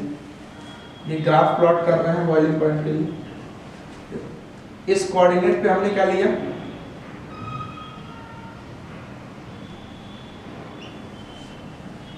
इस कोऑर्डिनेट पे हमने लिया है वेपर प्रेशर, इस पे हमने क्या लिया, वेपर प्रेशर। इस कोऑर्डिनेट पे हमने क्या लिया है, वेपर प्रेशर, और इस कोऑर्डिनेट पे हमने क्या लिया है, टेम्परेचर। और ये कौन सा पॉइंट है, ओरिजिन वाला पॉइंट है, ठीक, ओरिजिन पॉइंट।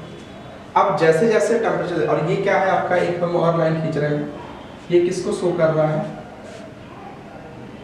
Atmospheric pressure. ये क्या है, एटमॉस्फेरिक प्रेशर। सबसे पहली चीज तो आप समझो बॉइलिंग पॉइंट क्या होता है। तो बॉइलिंग पॉइंट वो पॉइंट होता है the temperature at which vapour pressure is become equal to atmospheric pressure. Vapour pressure किसके बराबर हो जाए, एटमॉस्फेरिक प्रेशर के बराबर हो जाए। तो बॉइलिंग पॉइंट क्या है, वो टेम्परेचर जिस टेम्परेचर पे vapour pressure is become equals to atmospheric pressure. Vapour pressure किसके बराबर हो जाए, एटमॉस्फेरिक प्रेशर के बराबर हो जाए जिस टेम्परेचर पे, उसी टेम्परेचर को हम क्या कहते हैं, बॉइलिंग पॉइंट। ठीक, आप लिख सकते हो the temperature at which vapour pressure is become equals to atmospheric pressure is called as a boiling point. अब देखो हम कह रहे हैं आपसे कि एक चीज और यहाँ पे नोट पॉइंट याद रखो। नोट पॉइंट आपको ये याद रखना है कि जो वेपर प्रेशर होता है किसका, प्योर सॉल्वेंट का, vapour pressure of pure solvent, जो प्योर सॉल्वेंट का वेपर प्रेशर होता है, vapour pressure of pure solvent is always greater than vapour pressure of solution. Solvent का जो वेपर प्रेशर होता है वो हमेशा सॉल्यूशन के वेपर प्रेशर से क्या होता है, ज्यादा होता है। समझ रही है कि जो सॉल्वेंट का वेपर प्रेशर है, प्योर सॉल्वेंट का वेपर प्रेशर उस सॉल्यूशन से ज्यादा। तो इस ग्राफ में अगर हम बात करें तो मान लो अगर हम ये कहें कि ये वेपर प्रेशर, ये पॉइंट किसका है, ये किसका वेपर प्रेशर है, प्योर सॉल्वेंट का वेपर प्रेशर का पॉइंट है। तो सॉल्यूशन का हमेशा इससे क्या हुआ था, ये किसका वेपर प्रेशर है, सॉल्यूशन का, और ये किसका, प्योर सॉल्वेंट का। अब जैसे हम टेम्परेचर बढ़ा रहे हैं वेपर प्रेशर क्या हो रहा है, बढ़ता चला जा रहा है। और एक ऐसा पॉइंट आ रहा है जिस पॉइंट पे वेपर प्रेशर प्योर सॉल्वेंट का एटमॉस्फेरिक प्रेशर के बराबर आ रहा है। इस पॉइंट पे जो टेम्परेचर होगा, इसी टेम्परेचर को ही हम क्या कहेंगे, इसी टेम्परेचर को हम क्या कहते हैं, boiling point of the pure solvent. तो बॉइलिंग पॉइंट प्योर सॉल्वेंट है, जिसको हम किससे नोट करेंगे, T, टेम्परेचर को शो कर रहा है। बॉइलिंग पॉइंट है इसलिए TB, प्योर सॉल्वेंट का वेपर प्रेशर है। इसके साथ साथ देखो इसको हमने किससे नोट किया, TB नॉट से नोट किया। T मतलब टेम्परेचर, B मतलब बॉइलिंग पॉइंट, नॉट मतलब किसको शो कर रहा है, प्योर सॉल्वेंट। अब मान लो सॉल्यूशन का है तो टेम्परेचर जैसे जैसे बढ़ाएंगे इसका वेपर प्रेशर क्या होगा, बढ़ता चला जाएगा। और एक ऐसा पॉइंट आएगा जिस पॉइंट पे ये प्रेशर जाके क्या होगा, एटमॉस्फेरिक प्रेशर के बराबर हो जाएगा। और जिस पॉइंट पे जाके एटमॉस्फेरिक प्रेशर के बराबर होगा, उसी पॉइंट के टेम्परेचर को ही हम क्या कहेंगे, इस पॉइंट के टेम्परेचर को ही हम क्या कहते हैं, TB कहते हैं। ये TB क्या शो कर रहा है, vapour pressure, boiling point of the solution. अब ध्यान से जरा देखो, सॉल्यूशन के बॉइलिंग पॉइंट और प्योर सॉल्वेंट के बॉइलिंग पॉइंट्स में क्या आ गया, डिफरेंस आ गया। सॉल्यूशन का जो बॉइलिंग पॉइंट है वो ज्यादा है as compare to pure solvent. इसी को ही हम क्या कहते हैं, डेल्टा TB कहते हैं। और ये डेल्टा TB क्या है, एलिवेशन इन बॉइलिंग पॉइंट। क्या है, एलिवेशन इन बॉइलिंग पॉइंट। तो बताइए क्या हो जाएगा, delta TB, change in boiling point कैसे निकालेंगे, जो डिफरेंस है दोनों में। तो डेल्टा TB ज्यादा कौन है, TB माइनस TB नॉट। क्या लिख देंगे, TB minus TB not. TB not क्या है, boiling point of pure solvent, और ये क्या है, boiling point of the solution. ये आपका एक्सप्रेशन आ गया। अब जरा ध्यान से हम देखें, पहले बॉइलिंग पॉइंट क्या था, केवल इतना था। जब हमने सॉल्यूट डाला तभी तो सॉल्यूशन बना, तो बॉइलिंग पॉइंट बढ़ गया। मतलब कि जितना ज्यादा आप सॉल्यूट डालोगे उतना ज्यादा ही बॉइलिंग पॉइंट बढ़ेगा। मतलब elevation in boiling point delta TB is directly proportional to, delta TB is directly proportional to, delta TB is directly proportional to amount of solute। किसके डायरेक्टली प्रोपोर्शनल है, अमाउंट ऑफ सॉल्यूट के directly proportional होता है। बात समझ में आई यहाँ तक। अब अगर हम प्रोपोर्शनलिटी का मार्क हटा देंगे तो डेल्टा TB इक्वल्स टू क्या आ जाएगा, KB। इसे हम क्या कहते हैं, elevation in boiling point constant, समझ में बात, इनटू अमाउंट ऑफ सॉल्यूट। अब सल्यूट जो है उसको हम क्या करेंगे, कंसंट्रेशन टर्म के फॉर्म में एक्सप्रेस कर देंगे, ठीक है। कंसंट्रेशन टर्म आपको पढ़ाया हूँ, मोलैरिटी मोलैरिटी नॉट, उसके फॉर्म में एक्सप्रेस कर देंगे, आपको ये मिल जाएगा। समझ में आई बात? तो ये क्या था आपका एलिवेशन इन बॉइलिंग पॉइंट था, पहली कोलिगेटिव प्रॉपर्टी थी। इसको नोट करिए, स्क्रीनशॉट ले लीजिए। फिर हम लोग आते हैं डिप्रेशन इन फ्रीजिंग पॉइंट पे। टर्म रख लोगे, बहुत ईजी है, देखो। अच्छा एक चीज और याद रखिए, यहाँ पे कंसंट्रेशन टर्म कोई भी नहीं रख सकते आप, ठीक है। यहाँ पे कंसंट्रेशन टर्म कौन रखते हैं, मोलालिटी, क्योंकि वो टेम्परेचर डिपेंडेंट नहीं होती। तो क्या हो जाएगा, delta T is equals to K B, molality रखा ना, तो मोलालिटी को हम डिनोट करते हैं स्मॉल एम से, तो ये स्मॉल एम आ गया। अब हम जानते हैं ये आपका फाइनल फार्मूला आ जाएगा। अच्छा यहाँ से इसके आगे डेरिवेशन आप कर लोगे, इसके आगे डेरिवेशन बहुत इजी है, देखो कुछ कह नहीं। आपको एक बार जब डेरिवेट कराया था, मोलालिटी पढ़ाया था, तो वो मोलालिटी जो होगी क्या होगी, number of moles of solute divide by mass of की मास इन केजी ऑफ सॉल्वेंट, उसको रख दोगे, ठीक है। तो यहाँ से आपको क्या मिल जाएगा, ये फार्मूला आगे डेरिवेट होके मिल जाएगा। तो ये एलिवेशन इन बॉइलिंग पॉइंट आ गया। अब नेक्स्ट हम लोग चलते हैं depression in freezing point. Next आ जाइए depression in freezing point. Depression in freezing point, देखिए डिप्रेशन इन फ्रीजिंग पॉइंट की अगर हम बात करें कि फ्रीजिंग पॉइंट में डिप्रेशन कैसे आ रहा है, इसको थोड़ा समझो। फ्रीजिंग पॉइंट में डिप्रेशन ऐसे आएगा कि जैसे मान लीजिए, जैसे डिप्रेशन मतलब जानते हो डिक्रीजमेंट, तो फ्रीजिंग पॉइंट में क्या आना है, डिक्रीजमेंट आना है। जैसे पहले तो फ्रीजिंग पॉइंट क्या होता है, the temperature at which vapour pressure of solid is become equals to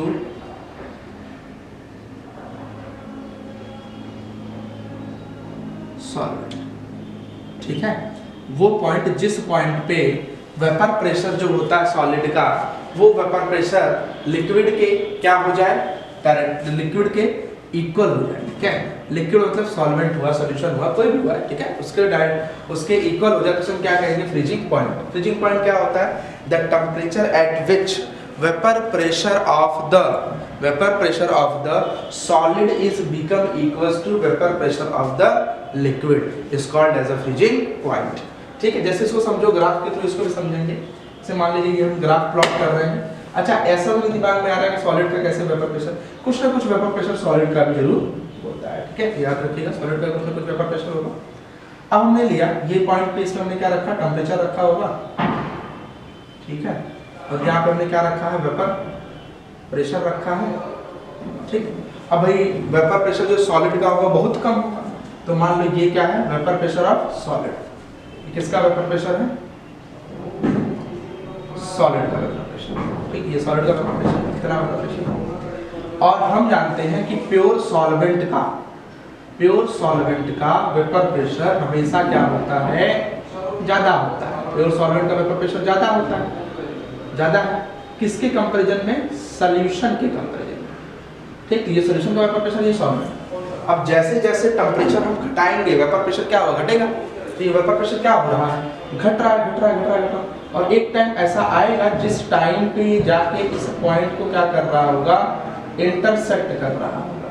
तो जिस पॉइंट पे करेगा, जिस टेम्परेचर पे इस प्योर सॉल्वेंट का वेपर प्रेशर इस सॉलिड के वेपर प्रेशर के बराबर होगा, उसी टेम्परेचर को हम क्या कहेंगे, फ्रीजिंग पॉइंट कहेंगे, दैट इज TF। इसी को हम क्या कहेंगे, freezing point, the temperature at which freezing point कहेंगे किसका, प्योर सॉल्वेंट का। और ये आपका क्या है, सॉल्यूशन है। अब सॉल्यूशन का वेपर प्रेशर हम क्या करेंगे, टेम्परेचर घटाएंगे तो घटता चला जाएगा। एक पॉइंट ऐसा आएगा जिस पॉइंट पे ये क्या कर रहा होगा, सॉलिड के वेपर प्रेशर को क्या कर रहा होगा, इंटरसेप्ट कर रहा होगा। तो जिस पॉइंट पे सॉलिड के वेपर प्रेशर के बराबर हो जाएगा, उसी पॉइंट को हम क्या कहेंगे, TF0 कहेंगे। TF0 मतलब क्या, freezing point of the solution, और TF क्या है, that is freezing point of the pure solvent, ठीक है। तो प्योर सॉल्वेंट का फ्रीजिंग पॉइंट हो गया, और ये प्योर सॉल्यूशन का फ्रीजिंग पॉइंट हुआ। तो ये क्या हुआ, फ्रीजिंग पॉइंट, F मतलब फ्रीजिंग पॉइंट, टेम्परेचर, तो फ्रीजिंग पॉइंट ये किसका है, प्योर सॉल्वेंट का, और ये फ्रीजिंग पॉइंट किसका है, सॉल्यूशन का।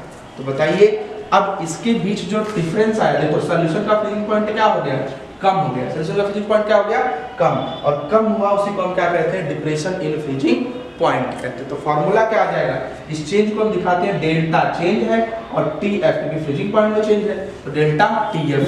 तो delta T F equals to क्या हो जाएगा, देखो डेल्टा टी एफ क्या है, depression freezing point, delta T F is equals to T F minus T F naught, T F minus T F naught. ठीक है, यहां से आपका क्या आ जाएगा, डिप्रेशन इन फ्रीजिंग पॉइंट। समझ में आई बात, कोई दिक्कत नहीं आता, चलो अच्छी बात है। अब इसके आगे चलते थोड़ा सा, इसके आगे चलो, देखो हम जानते हैं कि अगर जितना ज़्यादा सल्यूट मिला हो उतना ज़्यादा बढ़ता चला जाएगा भाई। तो चलो, तो सल्यूट के क्या है, सल्यूट के अमाउंट के डायरेक्टली प्रोपोर्शनल है। तो यही सेम चीज़ जो पीछे किया, delta T F is directly proportional to amount of solute, और उसके कंसंट्रेशन टर्म को हम डिनोट कर रहे हैं मोलारिटी से, तो delta T F is directly proportional to molarity. Proportionality का मार्क हटाएंगे तो एक कांस्टेंट आएगा, जैसे इरिगेशन और डिप्रेशन कांस्टेंट कहेंगे, that is delta T F is equals to K F into molarity. ये आपका फाइनल फार्मूला आ गया डिप्रेशन इन फ्रीजिंग पॉइंट। समझ में आया, इसको नोट कर लीजिए, स्क्रीनशॉट ले लीजिए। फिर हो सकता है आपको कंफ्यूजन हो, पिछले वाले में हमने क्या किया था, जो प्योर सॉल्वेंट था इसको हमने क्या लिया था, टी एफ नॉट लिया था, और जो सोल्यूशन था इसको हमने क्या लिया था, टी एफ लिया था। तो यहाँ पर 14 से रख सकते हो, कोई दिक्कत नहीं। तो अगर इसको टी एफ नॉट रखोगे तो प्योर सॉल्वेंट का ज़्यादा है तो क्या हो जाएगा, T F not minus T F हो जाएगा। ठीक है, वो थोड़ा कन्वर्जन हो गया था, ये टी एफ नॉट इसको मान लिया, उससे कुछ नहीं। आप बस इतना याद रखो कि जो सोल्यूशन का है, ठीक है, और जो प्योर सॉल्वेंट का है, तो प्योर सॉल्वेंट के फ्रीजिंग पॉइंट में से सोल्यूशन के फ्रीजिंग पॉइंट को हम घटा देते हैं, तब हमें डिप्रेशन मिल जाता है। ठीक है, इसको नोट कर लिया। फिर इसके बाद हम लोग फर्दर चलते हैं आपके ऑस्मोटिक प्रेशर पे। What is the osmotic pressure? Next हम लोग स्टार्ट करते हैं लास्ट प्रॉपर्टी, बहुत इजी सी प्रॉपर्टी है, ऑस्मोटिक प्रेशर या ऑस्मोसिस, ऑस्मोटिक प्रेशर।